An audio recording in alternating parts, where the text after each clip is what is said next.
Hi everyone, आपका स्वागत करता हूँ आपके अपने चैनल लाइफ फिक्स मोटिवेशन पे। और मैं आपका दोस्त आपकी मदद करने फिर से आ चुका हूँ। गाइस, मैं जो हूँ वो इन सारी चीज़ों से गुजर चुका है। मेरे को पैनिक अटैक्स आते थे बहुत ज़्यादा, मेरे को काइंड ऑफ डिप्रेशन था, मेरे को बहुत ज़्यादा डिपर्सनलाइजेशन डिरियलाइजेशन था, इंट्रूसिव थॉट से मैं रात में सो नहीं पाता था। मेरे को कभी कोई उम्मीद नहीं थी कि मैं कभी भी इस चीज़ से बाहर निकल पाऊँगा। समझने वाली बात क्या है कि ये पैनिक अटैक होता क्या है और ये होते क्यों हैं और आप ही क्यों इसमें फंसे हुए हो। देखो दोस्तों, आज मैं आपको एक बात बोल के जा रहा हूँ। आपको मेरी बात पे विश्वास हो तो करना, नहीं हो तो मत करना, ठीक है। अगर आज या कल या ज़िंदगी में आपको कभी आप ये सोच रहे हो कि आप कभी इस चीज़ से बाहर नहीं निकल सकते, तो मैं एक चीज़ बता रहा हूँ, वक्त आपको खुद ही इस चीज़ से बाहर निकाल देगा। समझ रहे हो आप? तो जैसे मेरे को लगता था, मेरे को कभी उम्मीद नहीं थी भाई कि मैं इस चीज़ से कभी निकल भी पाऊँगा, पैनिक अटैक से। यार, जो फीलिंग्स मैं बता नहीं सकता, मौत, every time you feel that, getting it. अब उस चीज़ से आप बाहर कैसे निकलोगे, उस चीज़ को फेस कैसे करोगे? और हर बार एक पैनिक अटैक आता था तो नए पैनिक अटैक का उससे पहले डर हो जाता था। आप समझ पा रहे हो? और आप समझ सकते हो मैं क्या कहना चाह रहा हूँ। देखो गाइस, मैं आपको है ना एक छोटा सा मैकेनिज्म बताता हूँ बॉडी का। देखो, बॉडी के अंदर एक सिंपल सी बात है जो आपको समझने की है। बॉडी की सबसे पहली प्रायोरिटी होती है आपको ज़िंदा रखना। आपका किसी चीज़ की वजह से आपको एक बार पैनिक अटैक आता है, ठीक है। बात ये होती है कि पैनिक अटैक्स हमारे को वैसे भी आते रहते हैं, ठीक है। जब मतलब पैनिक अटैक होता है क्या है, अगर आप किसी कार से टकराने वाले हो तो आपको पैनिक अटैक का फील होता है। बट वहाँ पे एक रीज़न होता है कि कार मेरे सामने आ गई थी तो मेरे को ऐसी घबराहट फील हुई, एकदम से तेज़ धड़कनें हो जाती हैं और कहानी ख़त्म हो जाती है। बट इन पैनिक अटैक्स में क्या होता है कि आपके सामने कोई रीज़न नहीं होता और वही डर आपका रीज़न बनता है अगले पैनिक अटैक के लिए। मैं आपको ये बता रहा था कि आपकी बॉडी की फर्स्ट प्रायोरिटी होती है कि उस चीज़ को समझे। किसको? कि आपको ज़िंदा कैसे रखना है।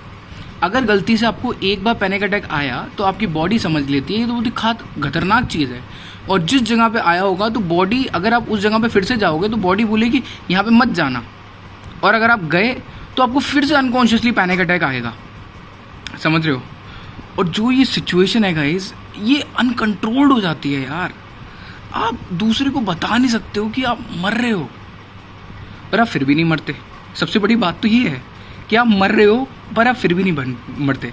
इसका मतलब ये है कि ये हमें कभी मार नहीं सकता। और मैं अगर आपको अपनी बात बताऊं तो मैं इतने पैनिक अटैक्स में रहा हूँ, इतने पैनिक अटैक्स में कि मैं क्या बोलूँ किसी को यार, क्या बोलूँ। पर मैं कभी नहीं मरा। बस बात ये थी कि चीज़ें अनकंट्रोल्ड हो जाती थी। अब मैं ना आपको है ना एक चीज़ बताता हूँ। मैं पर्सनली सेशंस भी लेता हूँ लोगों के, इस चीज़ को और बता देता हूँ। उसमें यार मैं ज़्यादा कुछ नहीं करता, उनको कुछ टेक्निक्स बताता हूँ, मैं उनको हाइपर वेंटिलेशन सिखाता हूँ, स्पेशली पैनिक अटैक की बात कर रहा हूँ। और जब आप उस बंदे से मिलते हो ना जो इन चीज़ों से निकल कर आया है, बिकॉज डॉक्टर अपनी जगह पे होते हैं पर उन्होंने वो कभी चीज़ एक्सपीरियंस नहीं करी है। मैंने जो चीज़ एक्सपीरियंस करी है वो भाई मैं उन लोगों को बताता हूँ। वो जब देखते हैं कि हाँ यार, इस बंदे को भी सेम फीलिंग थी, सेम चीज़ें थी, तो उनको है ना एक मोटिवेशन मिलता है भाई लाइफ को जीने का। समझ रहे हो? तो यार, आज आप इस चीज़ से डरोगे ना तो कोई फ़ायदा नहीं है। और वैसे भी आप डरोगे, मेरे को पता है, क्योंकि डर लगता है इस चीज़ से, तो कोई नॉर्मल सी बात है। दूसरी चीज़ ये, रूल नंबर 1 तो मैं आपको ये बता दूँ कि कभी आप डरो फिर भी डरने की मत कोशिश करो। दूसरी चीज़ ये, कभी आप मरोगे नहीं इस चीज़ से, तो ये हमारे लिए खुशी की बात है। कभी आपको हार्ट अटैक नहीं आएगा, कभी आपको कुछ भी नहीं होगा। ये बस आपका ब्रेन आपको ट्रिक कर रहा है। और जैसे ही वो इवेंट हो जाता है तो आपका ब्रेन फिर से नए उसके बारे में सोचने लगता है कि मेरे को अगली बार तो नहीं आ जाएगा। पहली बात, पैनिक अटैक एक हैबिट होती है, कुछ ऐसी बड़ी बात नहीं है कि आपको पता नहीं क्या हो गया है। बस वो तो बात ये है कि आपके दिमाग ने सबकॉन्शियसली मतलब परमानेंटली बोल सकते हो, परमानेंट मतलब हमेशा के लिए नहीं, ऐसा तो हमेशा के लिए मेरे लिए भी हो जाता, पर ये है कि एक लेवल पे इस चीज़ को समझ लिया है, इस पैटर्न को अपने अंदर डाल लिया है। वो बार बार जब भी आप बाहर निकलोगे, कहीं जाओगे, एक सर्टेन जगह पे आपको पैनिक फील होगा। और जब स्टार्टिंग में होता है तो बहुत ज़्यादा हर जगह पे पैनिक फील होता है। लास्ट चीज़ मैं आपको बताता हूँ, आपका जो पैनिक अटैक होता है ना, आप इतने पागल हो आप लोग, मैं झूठ नहीं बोलता, पैनिक अटैक होता कुछ नहीं है, आप अपने है ना ब्रीथिंग पैटर्न को बदल देते हो पूरी तरीके से। उसकी वजह से क्या होता है, आपकी बॉडी में ना बहुत ज़्यादा ऑक्सीजन हो जाती है, ठीक है। इसकी वजह से ना बहुत से लोगों को मतलब बटरफ्लाई लगती है, अकड़न लगती है, दिमाग में अकड़न लगती है। भाई मेरे को तो, मैं तो दिमाग पकड़ लेता तो मेरे को हो क्या रहा है ये। और इतनी शर्म आती थी कि दूसरे जब देखते थे ना, फिर उन मतलब दूसरों को मैं बता नहीं सकता हूँ मेरे को हो क्या रहा है, उनसे और शर्म आती थी मेरे को। तो यार मैं आप लोगों की तरह ही था, ठीक है। अब मैं आई बात इस पे कि आपकी ब्रीथिंग की वजह से आपको और पैनिक फील होता है, और फिर आप सोच के उसको और बढ़ा देते हो और चीज़ अनकंट्रोल्ड हो जाती है। अब आपको क्या करना है कि मेरी बात पे विश्वास रखना है।